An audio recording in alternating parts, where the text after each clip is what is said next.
তো finally Glamour x launch হয়ে গেল। তারপরে ইগনিশিয়ান কি নিলাম, তারপরে ইগনিশিয়ান কিটা অন করব।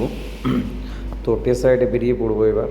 এটা রাইট হ্যান্ড সাইড থেকে লুক গ্ল্যামার এক্সের metre console, LED full display, auto brightness. চলো টেস্ট সাইডে বেরিয়ে পড়ি। তো ক্রুজ কন্ট্রোল অ্যাক্টিভেট করার জন্য দুটো প্রসেস রয়েছে। ফার্স্ট হচ্ছে আপনাকে একবার ব্রেক মারতে হবে, একবার ক্লাচ করতে হবে, অ্যান্ড থার্ড গিয়ারের উপরে ক্রুজ কন্ট্রোল অ্যাক্টিভেট হবে থার্ড থেকে ফিফথের মধ্যে।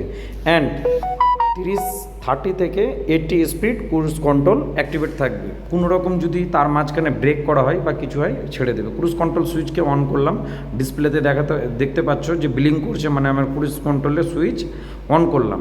তারপরে এবার এটাকে অ্যাক্টিভেট করার জন্য আমি থার্ড গিয়ারে নিলাম। তারপরে আমি 36 বা যা স্পিড থাকলো আমি নিচের দিকে হালকা করে প্রেস করলাম, ক্রুজ কন্ট্রোল অ্যাক্টিভেট হয়ে গেল। দেখতে পাচ্ছ আমি অ্যাক্সেলেটার ছেড়ে দিয়েছি।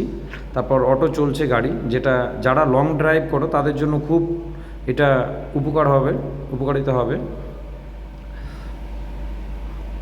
অ্যান্ড এই গাড়িতে হিরোর সেগমেন্টে BS6-এ এত স্মুথ ভাইব্রেশন কোনো নেই, ফার্স্ট টাইম এটা আমি ফিল করলাম। বাট তোমরা অবশ্যই চালাও, টেস্ট রাইড করো, অ্যান্ড ফিডব্যাকটা বলো যে কেমন হয়েছে বা গাড়িটা কেমন করেছে। তো এখানে হালকা করে ব্রেক করে নিলাম, অ্যান্ড এলইডি ফুল ডিসপ্লে। চলো ডিসপ্লেতে কী কী রয়েছে সেটা এবার তোমাদেরকে কিছু দেখিয়ে দিই। কারো যদি কিছু কোশ্চেন থাকে অবশ্যই কমেন্টে করবে, বলবে। এটা side stand indicator, MI light function, neutral light.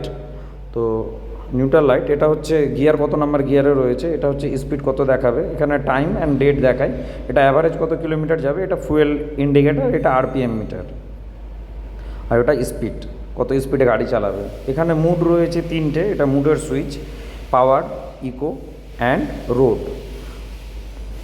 তো হয়ে গেল। তারপর একটা ম্যানুয়াল রয়েছে, একটা সেট রয়েছে, দুটো বাটন। আগে থাকতো ডিসপ্লেতে, এখন সাইডে দিয়েছে, এটা খুব আপডেট করেছে, ভালো করেছে। অ্যাভারেজ কিলোমিটার, টাইম, ডিস্টেন্স, কত কিলোমিটার লিটার যাবে সেটা। অ্যান্ড i3s কী করে অফ করব, কিন্তু এই গাড়িতে কিন্তু i3s-এর জন্য কোনো সুইচ নেই। দেখতে পাচ্ছ i3s-এ নিয়ে যেতে হবে আপনাকে। তারপর i3s-কে অন করার জন্য মুডের উপরে যে বাটনটা রয়েছে সেটাকে 3 সেকেন্ড ধরে থাকতে হবে, তবে কিন্তু i3s-এর সুইচটা অন হয়ে যাবে।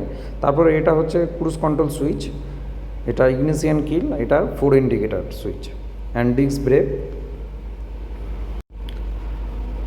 তারপর এর ডিস্ক ডায়া রয়েছে 240 mm ডবল পিস্টন দিয়ে, যেটা এর আগের BS6 গাড়িতে 3টে পিস্টন থাকাতে বহুত ডিস্ক জাম হতো। এটা খুব ভালো করেছে, আপডেট করেছে।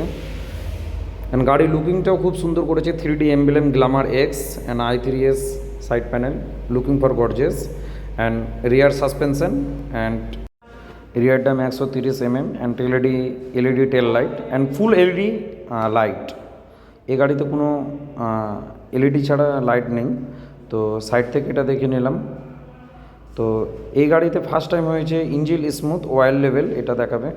এই গাড়ি চালিয়ে অবশ্যই তোমরা ফিডব্যাকটা জানাও যে কেমন রয়েছে, অবশ্যই ফিডব্যাকটা জানাও যে কেমন হয়েছে।